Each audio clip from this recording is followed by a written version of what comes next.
Ever heard of a king so controversial that his own people tried to erase him from history? I'm not talking about a villain from a fantasy novel. This was a real pharaoh of Egypt, a man who ruled one of the most powerful empires on earth. But after his death, they smashed his statues, chiseled his name off temples, and pretended he never existed. Why? What could a pharaoh have done to deserve being completely wiped from the record? Today, we're diving deep into the sands of time to uncover the story of Akhenaten, the pharaoh nobody was allowed to talk about. His story begins not with the name Akhenaten, but as Amenhotep IV. He inherited a thriving Egypt, a superpower of the ancient world. The gods were many, the priests were powerful, and the traditions were set in stone, literally. For centuries, pharaohs had worshipped a pantheon of gods led by Amun-Ra, the king of the gods. The temples dedicated to Amun-Ra were colossal, wealthy, and politically influential. The priests were like a parallel government, holding immense power over the people and even the pharaoh himself. But Amenhotep IV wasn't like the pharaohs who came before him. He had a different vision, a radical, revolutionary idea that would shake Egypt to its core. Early in his reign, something shifted. He began to elevate a minor solar deity, the Aten, represented not as a human or animal, but as a simple solar disk whose rays ended in hands, extending life and prosperity to the royal family. This was unusual, but not yet revolutionary. Then, he changed his name from Amenhotep, which means Amen is satisfied, to Akhenaten, meaning effective for the Aten. This was a direct challenge to the established order. He wasn't just adding a new god, he was replacing the old one. Akhenaten declared that the Aten was the one and only true god, not the most important god, but the only god. This was monotheism, a concept virtually unheard of in the ancient world. He shut down the temples of Amun-Ra and the other gods, redirecting their vast revenues to the cult of the Aten. Imagine the shock and outrage. It would be like a modern leader suddenly declaring all existing religions obsolete and closing every church, mosque, and synagogue overnight.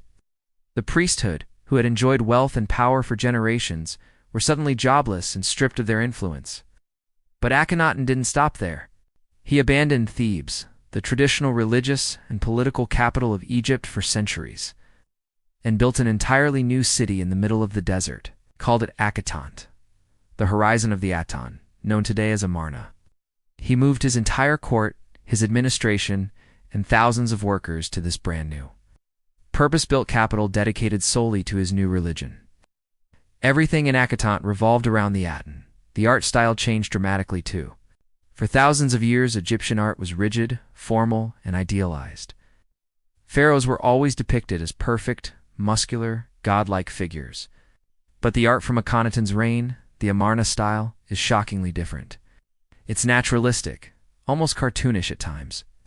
Akhenaten himself is depicted with a long face, a slender neck, wide hips, a potbelly, and spindly limbs. Some historians think this was a new artistic ideal, showing the pharaoh as a vessel of fertility, both male and female.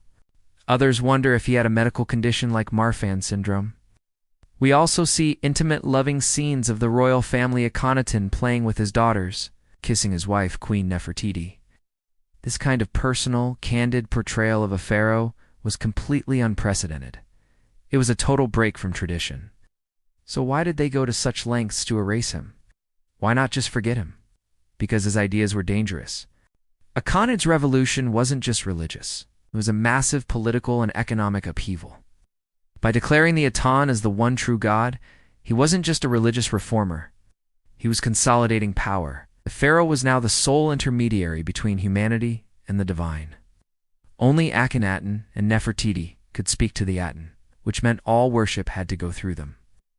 This effectively dismantled the power base of the Amen priesthood, which had become a major rival to the throne. His reforms threatened the very fabric of Egyptian society. Society built on tradition, stability, and a complex relationship between gods, priests, and the pharaoh.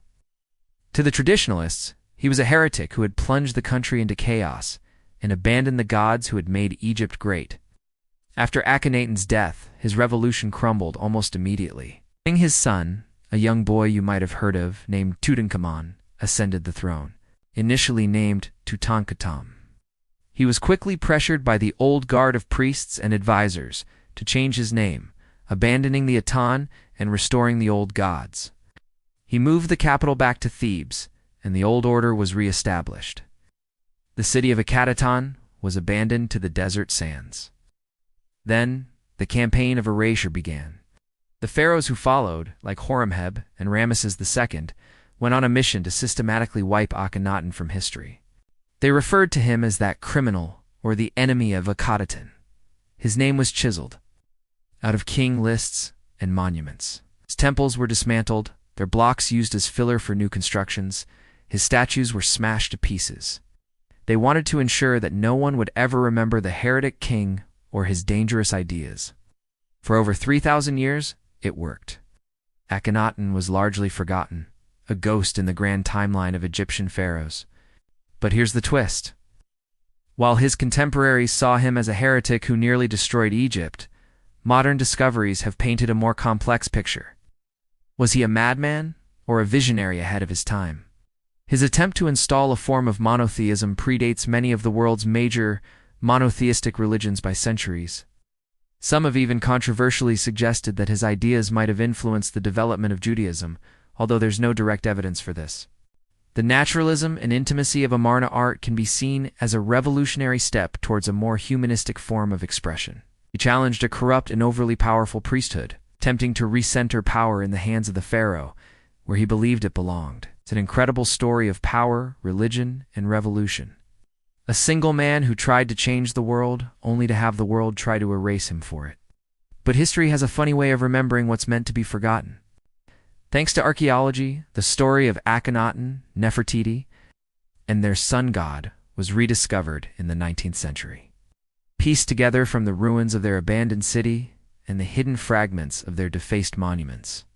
The pharaoh they tried to silence is now one of the most famous and debated figures in all of ancient history. It makes you wonder, doesn't it?